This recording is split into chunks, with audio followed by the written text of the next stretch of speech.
তাৎক্ষণিক সভার সম্মানিত সভাপতি আমাদের শ্রদ্ধেয় বড় ভাই মহিউদ্দিন মিন্টু, এখানে উপস্থিত যে মানুষটি তাকে নৈহাটির মানুষের কাছে, এখানে কর্মীদের কাছে অন্তত পরিচয় করতে দেওয়ার কিছু নেই। তিনি আমাদের বড় ভাই, আমাদের এলাকার কারো সন্তান, কারো বন্ধু, কারো তিনি আমাদের নেতা বাড়ি হেলাল। এখানে উপস্থিত রয়েছেন আমাদের নবগঠিত কমিটির সিনিয়র যুগ্ম আহ্বায়ক, অত্যন্ত মেধাবী একজন বিজ্ঞ আইনজীবী জনাব কবির মোহাম্মদুল ইসলাম সহ বিএনপি, যুবদল, ছাত্রদল, শ্রমিক দল, স্বেচ্ছাসেবক দলের নেতৃবৃন্দ, প্রিয় নেতাকর্মী ভাইরা, যেখানে দাঁড়িয়ে আজকে বক্তব্য দিচ্ছি, আমার একটি জানাজার কথা খুব বেশি মনে পড়ছে। ময়না ভাই একসময় যুবদল করতেন। ময়না ভাইয়ের জানাজায় আমরা এসেছিলাম। এই মাঠে জানাজা ঠিক হয়েছিল, বিশাল জানাজা। যার ভাই মারা গেছে তিনি সেই জানাজায় উপস্থিত হননি। একজন মানুষ যদি তার ভাইকে ভালোবাসতে না পারে, তিনি কোনোদিন প্রতিবেশীকে ভালোবাসতে পারে না।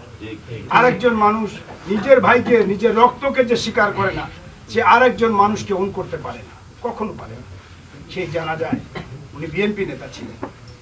সেই জানাজায় সমস্ত খুলনার বিএনপি নেতারা ছিলেন, আওয়ামী লীগ নেতারা ছিলেন। কেউ ময়না ভাইকে চেনে না, বিএনপি নেতারা ছাড়া। কেউ ময়না ভাই সম্পর্কে কি বলবে জানে না। তখন একজন আমাদের উপরের এক চেয়ারম্যানকে বলা হলো যে উনি বক্তব্য দেন। উনি বললেন, মৃত্যু একটি অবধারিত গন্তব্য, মুক্ত মুখাবি যাবে, মানে ময়না ভাই সম্পর্কে তো জানে না, বলবেটা কি? মনি ভাই বক্তব্য দিলেন, তাদের যাদের মনে আছে। মনি ভাই বললেন, ওরা আমাদের পরিবার, ওদের পরিবার খেলাধুলা করতো, এই কারণে ওদের সাথে সম্পর্ক।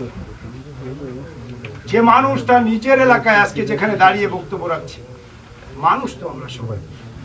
আমাদের একটি কমিটি করতে হবে, দারুণ কমিটি, আজিজুল বাড়ি হেলাল সেবা সংঘ। কেমন হয়? ভালো হয় না? আজিজুল বাড়ি হেলাল সেবা সংঘ করতে হবে, ভালো হবে না? ভালো। আহ্বায়ক হবে মোল্লা খায়রুল ইসলাম, সিনিয়র যুগ্ম আহ্বায়ক মোল্লা সাইফুর রহমান, যুগ্ম আহ্বায়ক মহিউদ্দিন মহি, সদস্য সচিব আসাবুর রহমান। একটা বাহিনী থাকবে রূপসাঘাটে, সেই বাহিনী এমন আতঙ্ক সৃষ্টি করবে, কোন মানুষ যেন বিএনপির বিরুদ্ধে কথা বলতে না পারে, কোন মানুষ যেন মোল্লা সাইফুর রহমানের বিরুদ্ধে কথা বলতে না পারে, কোন মানুষ যেন মোল্লা খায়রুল ইসলামের বিরুদ্ধে কথা বলতে না পারে, কোন মানুষ যেন মাসুম মই ভাইয়ের বিরুদ্ধে কথা বলতে না পারে। পারবেন না? আর কাজ দিয়ে এমন আতঙ্ক সৃষ্টি করবেন, কোন মানুষ যেন সেবা গ্রহণ করতে উপজেলায় না আসতে পারে। সব ছবি থাকবে হেলাল ভাই, সুন্দর করে দেবেন, কোনো লোক ধারে ভিড়তে দেবেন না, সামনে প্রটোকল, কোনোভাবেই যেন হেলাল ভাইয়ের কাছে। ঠিক আছে?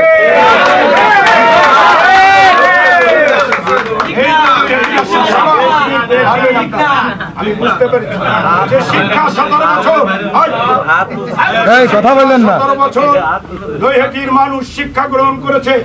এই নতুন প্রজন্মের ছেলেরা যে শিক্ষা গ্রহণ করেছে, সেই শিক্ষা যদি এখন প্রয়োগ করা শুরু করে, তাহলে আমরা রাজনৈতিক ভাবে রাজপথ থেকে বিতাড়িত হয়ে যাব, আমরা মানুষের মন থেকে বিতাড়িত হয়ে যাব। আমাদেরকে ওই গাড়ির বহর নিয়ে সেবা সংঘ করে এই কাজ করতে হবে। আওয়ামী লীগকে বাইপাস করে, বিএনপি কে বাইপাস করে, একটি সেবা সংঘ করে এই কাজ করতে হবে। পুরনো আওয়ামী লীগালারা কিন্তু মন থেকে ব্যথা পেয়েছে, কষ্ট পেয়েছে। আজকে যদি আমরাও আবার সেই সমস্ত আওয়ামী লীগদেরকে বগলে দাবায় নিয়ে প্রকৃত বিএনপি নেতা কর্মীদেরকে দূরে সরিয়ে দেই, অপকর্ম করি, ওই ঘাটের মুসলিম মানুষের কাছে টাকা নেই, ওই স্ট্যান্ড থেকে টাকা নেই, সমস্ত শ্রমিকদের কাছে টাকা নেই, মাঝিদের কাছে টাকা নেই, তাহলে তো সুন্দরই হবে। ওখানে শারমিন সালামের নামে ওই ব্যাংক অ্যাকাউন্টে যেত, এখন আমাদের অ্যাকাউন্টে পাঠিয়ে দেবেন। ঠিক আছে?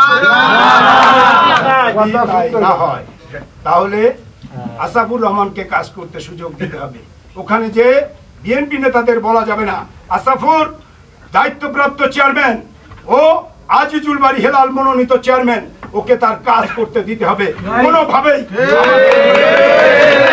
গ্রুপ করি, এখানে ইলিয়াস ভাই, ইলি মেম্বার রয়েছে, উনি ভারপ্রাপ্ত চেয়ারম্যান, আমাকে কোটা এই দিতে হবে, আমাকে এই কাজ করতে দিতে হবে, ওনাকে স্বতন্ত্রভাবে কাজ করার সুযোগ দিতে হবে। আর রাজনীতিতে এই যে বডিগার্ড, এই যে পেছনে দাঁড়ানো, এই যে হাত টেনে ধরা, এই যে সামনে প্রটোকল, এই সমস্ত রাজনীতি যারা শিখিয়েছে, দয়া করে এই রাজনীতি ভুলে যেতে হবে। পার্টির মধ্যে শৃঙ্খলা।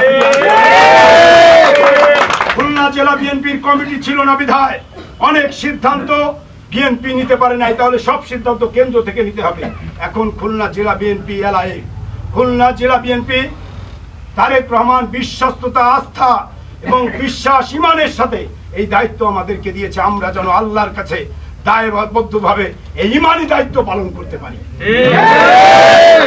আলহাজ রকিবুল ইসলাম বকুল, আজিজুল বারী হেলাল, যাদের নামের পিছনে একটি কলমের দাগ নেই, একটি কালির দাগ নেই, আমরা যে স্বর্ণালী স্বপ্ন দেখছি সেই স্বপ্ন যেন স্বর্ণালী স্বপ্ন থাকে।